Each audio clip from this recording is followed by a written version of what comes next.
ജനിച്ചതും വളർന്നതും മുണ്ടക്കൽ തന്നെയാണ്. SN കോളേജിന് മുമ്പിലാണ് ജനിച്ചതും വളർന്നതും കോളേജിൽ തന്നെയാണ്. അപ്പോൾ CV അനിൽകുമാർ പറഞ്ഞതിനോടൊപ്പം ചേർന്നുകൊണ്ടാണ് ഞാൻ സംസാരിക്കുന്നത്. ഈ പാലം അനാവശ്യമാണ്, ജനങ്ങൾക്ക് യാതൊരു വിധമായ ഉപകാരപ്രദമുള്ളതല്ല. 10, 30, 40 പേർക്ക് വേണ്ടി മാത്രം ഇവിടെ സഞ്ചാരം നടത്തുന്ന കുറച്ച് ആൾക്കാർക്ക് വേണ്ടി മാത്രമാണ് റെയിൽവേ ഈ പാലം കണ്ടെത്തിയിരിക്കുന്നത്.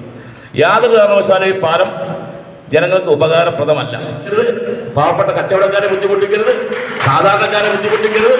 ഈ പാലം യാതൊരു കാരണവശാലും ഇവിടെ SN കോളേജ് ജംഗ്ഷനിൽ നിന്നാണ് പ്രിയപ്പെട്ടവരെ പരിചയപ്പെടുത്തുന്നത്. എന്തായാലും വികസനത്തിൻ്റെ ഭാഗമായി ഇവിടെ പാലത്തെക്കുറിച്ച്, റെയിൽവേയുടെ മുകളിൽ പാലം വരുന്നതിനെക്കുറിച്ച് ഉള്ള ചർച്ചയാണ് ഇപ്പോൾ ഇന്ന് നടന്നുകൊണ്ടിരിക്കുന്നത്. ഇപ്പോൾ തീർച്ചയായിട്ടും നമുക്ക് പറയാം, ഇതിന് തൊട്ടപ്പുറം 50 മീറ്റർ ദൂരെ ഒരു പാലമുണ്ട്. ഇവിടെ പാലം വേണ്ടെന്നുള്ള പ്രതികരണമാണ്. പക്ഷേ എൻ്റെ പേര് CV അനിൽകുമാർ, മുൻ കൗൺസിലറാണ്.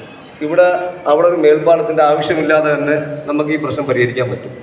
കാരണം മുമ്പ് ഞാൻ ചിന്നക്കട അടിപ്പാതയുമായി ബന്ധപ്പെട്ട് റെയിൽവേയിലെ ഒരു ഉദ്യോഗസ്ഥൻ എൻ്റെ അടുത്ത് പറഞ്ഞ കൗൺസിലറെ സ്ഥലത്ത് മേൽപ്പാലം വേണ്ട. ഞാൻ റെയിൽവേയിലെ ഒരു ഉദ്യോഗസ്ഥൻ എൻ്റെ അടുത്ത് പറഞ്ഞൊരു പ്രപ്പോസല്,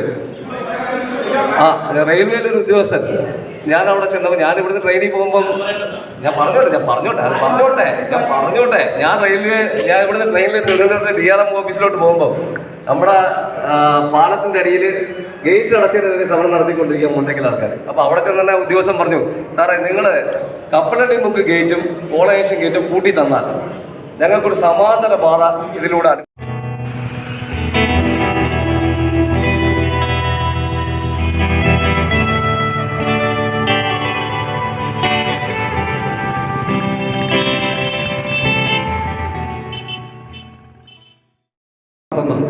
നിയമമനുസരിച്ച് നിങ്ങൾക്ക് ബാധിത സമൂഹത്തിന് ഗുണം കിട്ടണമെങ്കിൽ നിങ്ങളുടെ പ്രശ്നങ്ങൾ, വികാരങ്ങളെല്ലാം മാറ്റിവെച്ച് വസ്തുതാപരമായി പറയുക. നിങ്ങൾക്ക് ഈ പഠനം കൊണ്ട് ഗുണം കിട്ടും.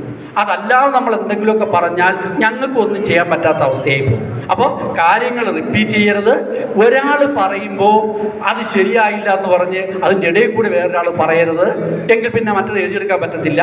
ഒരാൾ പറഞ്ഞിട്ട് മറ്റേയാളുടെ അവസരം വരും അദ്ദേഹം പറയുക. റിപ്പീറ്റ് ചെയ്യാതിരിക്കാൻ നോക്കുക. ഇത്രയാണ് ആമുഖമായിട്ട് എനിക്ക് പറയാനുള്ളത്. ബാക്കിയുള്ള സംശയങ്ങളെല്ലാം ഇതിന് അവസാനം ഈ ലാൻഡ് അക്വിസിഷനുമായി ബന്ധപ്പെട്ട് നിങ്ങൾക്ക് എന്ത് സംശയം ഉണ്ടെങ്കിലും അത് നിങ്ങൾക്ക് ചോദിക്കാം. അത് ക്ലിയർ ചെയ്ത് തന്നിട്ടേ ഇന്ന് ഈ യോഗം തീരുകയുള്ളൂ. മനസ്സിലാവുമല്ലോ സാറേ ഞാൻ പറഞ്ഞതെല്ലാം? ഒരാൾ പറയുന്ന കാര്യം ബാക്കിയുള്ളതെല്ലാം കേൾക്കണം. അപ്പോൾ ബാക്കിയുള്ള സൈലൻ്റ് ആയിട്ടിരുന്നാൽ അത് കേൾക്കാൻ പറ്റുള്ളൂ.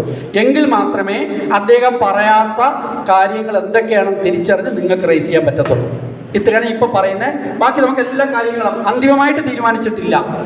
സർക്കാരിന് അന്തിമമായിട്ട് തീരുമാനിക്കണമെങ്കിൽ ഈ പഠന റിപ്പോർട്ട് ചെല്ലണം. ഇതിൻ്റെ ഒരു എക്സ്പെർട്ട് കമ്മിറ്റിയിൽ തീരുമാനമെടുക്കണം. അതിനുശേഷം മാത്രമേ സർക്കാരിന് തീരുമാനിക്കാൻ കഴിയുകയുള്ളൂ.